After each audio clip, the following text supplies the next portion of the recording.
আসসালামু আলাইকুম, welcome to update school and college. তো ভাইয়া তোমরা দেখতে পাচ্ছ ট্যাগ কোশ্চেন সলিউশন করাবো কুমিল্লা বোর্ড 2023।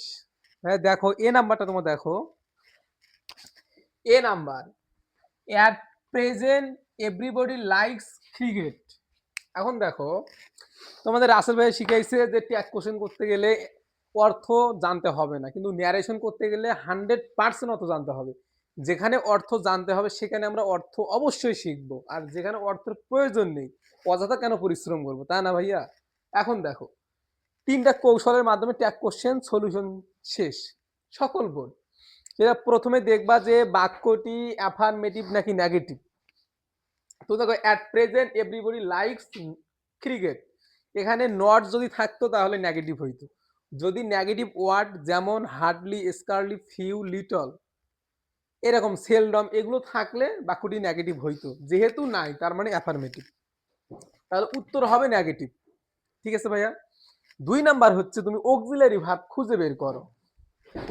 তো ভাই দেখো অক্সিলারি ভার্ব অ্যাট প্রেজেন্ট, এখানে কমার আগ পর্যন্ত আমাদের কোনো সম্পর্ক নেই। এভরিবডি লাইকস, এখন দেখো এই যে এটা হচ্ছে মেইন ভার্ব। তো আমি বলছি যে যদি অক্সিলারি ভার্ব খুঁজে না পাও, তোমরা দেখবা যে ওই সেন্টেন্সটি দুইটা টেন্সের মধ্যে পড়বে। 12টি টেন্সের মধ্যে যে কোনো 2টি টেন্সে পড়বে, সেটা হচ্ছে প্রেজেন্ট ইনডিফিনিট টেন্স নতুবা পাস্ট ইনডিফিনিট টেন্স। তো প্রেজেন্ট ইনডিফিনিট টেন্স কিভাবে চিনবা? যে এমভি ওয়ান মানে মেইন ভার্বের প্রেজেন্ট ফর্মটা ইউজ করা হবে। এখানে দেখো এমভি ওয়ান ব্যবহার করা হয়েছে। তো এখানে যদি লাইট ব্যবহার করা হইতো মানে ইডি থাকতো, তাহলে এটা প্রেজেন্ট না পাস্ট ইনডিফিনিট টেন্স হইতো ভাইয়া। তো যেহেতু মেইন ভার্বের প্রেজেন্ট ফর্ম ইউজ করা হয়েছে, তো এইটা হচ্ছে প্রেজেন্ট ইনডিফিনিট টেন্স। আর প্রেজেন্ট ইনডিফিনিট টেন্সের অক্সিলারি ভার্ব দুইটি, একটা হচ্ছে ডু, একটা হচ্ছে ডাজ। যারা টেন্সের ক্লাসটি বিস্তারিতভাবে শিখতে চাও অবশ্যই কমেন্ট বক্স চেক করবা, ঠিক আছে? তো এখন ডাস, ডু এবং ডাস অক্সিলারি ভার্ব পাইলাম, এখন কি লিখবো? তুমি বিভ্রান্তির মতো পড়ে গেলা না যে আমি ডু লিখবো নাকি ডাস লিখবো। তো ভাইয়া 3 নাম্বার কৌশল যেটা আছে, 3 নাম্বার যেটা, এটা আমরা কাজ করি যে তুমি এখান থেকে সাবজেক্টটা খুঁজে বের করবা। তো সাবজেক্ট হচ্ছে তোমার এভরিবডি। তো আমি ট্যাগ কোশ্চেনের নিয়মে শিখাইছি যে যদি এভরিবডি থাকে তাহলে তুমি প্রোনাউন হিসাবে দে লিখবা। আগে এই কাজটা করো ভাইয়া, এরপরে তুমি ডু দিবা নাকি ডাস দিবা সেটা পরে। এখন দে দিলাম, এখন তুমি বলো ভাইয়া যে দের সঙ্গে তুমি ডু লিখবা নাকি ডাস লিখবা। তো আমরা জানি ডাস শুধুমাত্র ওই ওয়ার্ডটির ক্ষেত্রে বসে যেই সাবজেক্টটি থার্ড পারসন সিঙ্গুলার হবে। যেহেতু এটি থার্ড পারসন সিঙ্গুলার না, মানে থার্ড পারসন প্লুরাল, তার মানে আমরা এখানে ডু ব্যবহার করব। আমরা লিখবো ডন্ট, মানে কি কারণে নেগেটিভ করব উত্তরটি, কারণ সেন্টেন্সটি হচ্ছে অ্যাফার্মেটিভ। তাহলে ডন্ট দে লিখবো উত্তর। তো ভাই আশা করি এ নাম্বারটা ক্লিয়ার আমরা। এখন দেখো বি নাম্বার, যে students hardly miss watching this game. এখন তোমাদের ভাইয়ার 3টা রুল অবশ্যই মানবা, যে অ্যাফার্মেটিভ নাকি negative. Student hardly miss watching the game, বাক্যটি অ্যাফার্মেটিভ। এ কি কারণে অ্যাফার্মেটিভ আমি কিন্তু এই যে এ নাম্বার বাক্যে কিন্তু বলে দিছি, বারবার কিন্তু বলাটা ভালো লাগবে না ভাইয়া, ঠিক আছে?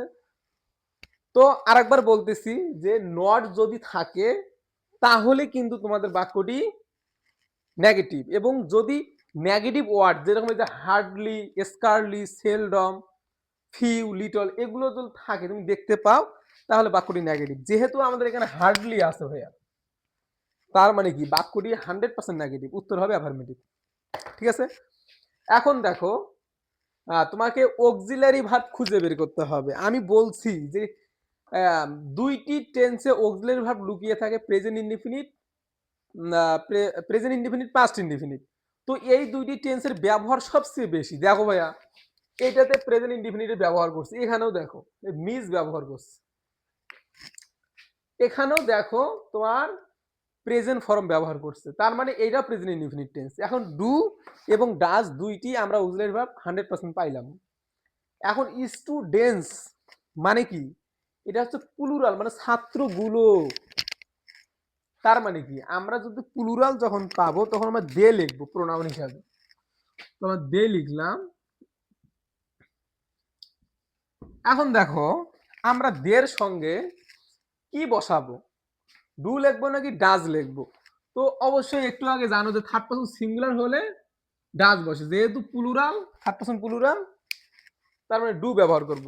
ডু এর সঙ্গে নট কেন ব্যবহার করলাম না, যে হার্ডলি আছে, হার্ডলির কারণে পুরো সেন্টেন্সটি নেগেটিভ, উত্তর করলাম অ্যাফার্মেটিভ।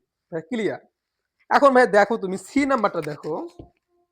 সি নাম্বারটা দেখো যে nothing is more enjoyable to them than cricket. এখন তোমার ভাইয়া বলছে কি, রাসেল ভাইয়া বলছে কি যে সেন্টেন্সটি অ্যাফার্মেটিভ নাকি নেগেটিভ? যেহেতু নাথিং আছে, আমি ট্যাগ কোশ্চেনের নিয়মে শিখাইছি নাথিং থাকলেই ভাববা যে সেন্টেন্সটি নেগেটিভ, উত্তর হবে অ্যাফার্মেটিভ। ক্লিয়ার? 2 নাম্বার হচ্ছে অক্সিলারি ভার্ব খুঁজে বের করো। ভাই এখানে কিন্তু অক্সিলারি ভার্ব দেয়া আছে, এই কারণে আমাদের সহজ হয়ে গেছে। ইজ, তার মানে যেহেতু সেন্টেন্সটি অ্যাফার্মেটিভ উত্তর হবে না, যেহেতু সেন্টেন্সটি নেগেটিভ উত্তর হবে অ্যাফার্মেটিভ। তাহলে লিখবো আমরা ইজ, লিখলাম। এখন আমরা শিখাইছি যে নাথিং যখন থাকবে তখন এর প্রোনাউন হবে ইট। মানে আমি একটা ট্রিক শিখাইছি যে নো বডি, নান, এভরিবডি এগুলো থাকলে দে বসবে প্রোনাউন হিসাবে, মানে লাস্টে বডি থাকবে আর ওয়ান লেখা থাকবে। এভরি থাকলেও দে। আর যখন তুমি থিং লাস্টে পাবা, নাথিং, সামথিং, এনিথিং, থিং থাকলেই ইট বসবে। এটা ট্রিক্স মনে রাখবা। থিং জাতীয় থাকলে এখানে ইট লিখবা, ইজ ইট। তার মানে আশা করি আমি এই এ থেকে সি এই তিনটা ক্লিয়ার। এখন দেখো ভাইয়া আমার ডি নাম্বারটা দেখো যে how exciting the game is. যারা তোমরা বেসিক ক্লাস পারো তারা কিন্তু দেখো অটোমেটিক বুঝতে পারছো যে এইটা হচ্ছে এক্সক্লামেটরি সেন্টেন্স। তো এক্সক্লামেটরি সেন্টেন্স আমাদের বুঝতে হবে না, আমাদের মেইন কাজ হচ্ছে অ্যাফার্মেটিভ নাকি নেগেটিভ সেন্টেন্সটা দেখবা আগে। How exciting the game is, এখানে সেন্টেন্সটি 100% অ্যাফার্মেটিভ, কারণ নট নেই এবং নেগেটিভ ওয়ার্ডও নেই। এটা ক্লিয়ার, উত্তর হবে নেগেটিভ। এরপর দেখো অক্সিলারি ভার্ব খুঁজে বের করো। অক্সিলারি ভার্ব কিন্তু এক্সক্লামেটরি সেন্টেন্স শেষে থাকে, দেখো ইজ দেয়া আছে, এটাও পাইছি। 3 নাম্বার কাজটা করলে তো আরো ভালো হয়, যে সাবজেক্ট খুঁজে বের করো। সাবজেক্ট দেখো এই দি গেম হচ্ছে সাবজেক্ট। তো ভাইয়া দি গেম হচ্ছে সাবজেক্ট, তাহলে আমাদের কাজ সাবজেক্ট পাইছি, অক্সিলারি ভার্ব পাইছি, আর কোনো সমস্যা আছে? নাই। তো দেখো আমি উত্তরটা যখন লিখবো, যেহেতু বাক্যটি অ্যাফার্মেটিভ উত্তর হবে নেগেটিভ। ইজেন্ট দি গেম, গেমের পরিবর্তে ইট লিখবো, মানে খেলাটি, এর প্রোনাউন কি? ইট। এখন দেখো ভাইয়া কি number, let's play this game. তো ভাইয়া আমি বলছি যে তুমি যখন লেটস দেখবা, এই লেটস দেখবা, নতুবা তুমি লেট আস দেখবা, মানে ওই লেটস যদি থাকে তারপরও শ্যাল উই বসবে। উত্তরটা লিখে দিচ্ছি, শ্যাল উই।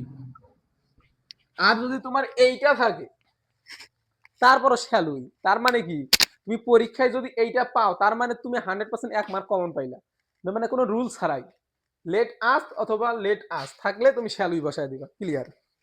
এখন দেখো এফ নাম্বারটা দেখো তুমি, Shakib Al Hasan is my favourite cricketer. তার মানে আমি বলছি কি তুমি এখানে দেখবা অ্যাফার্মেটিভ নাকি নেগেটিভ। তো আমরা এখানে নেগেটিভের কোনো চিহ্ন পাইনি, নটও নেই এবং নেগেটিভ ওয়ার্ডও নেই, তার মানে অ্যাফার্মেটিভ, উত্তর হবে নেগেটিভ। ক্লিয়ার ভাইয়া? এখন দেখো 2 নাম্বার কাজ হচ্ছে অক্সিলারি ভার্ব খুঁজে বের করো। অক্সিলারি ভার্ব এই যে দেখো ইজ হচ্ছে অক্সিলারি ভার্ব। 3 নাম্বার কাজ কি ভাইয়া, সাবজেক্ট খুঁজে বের করো।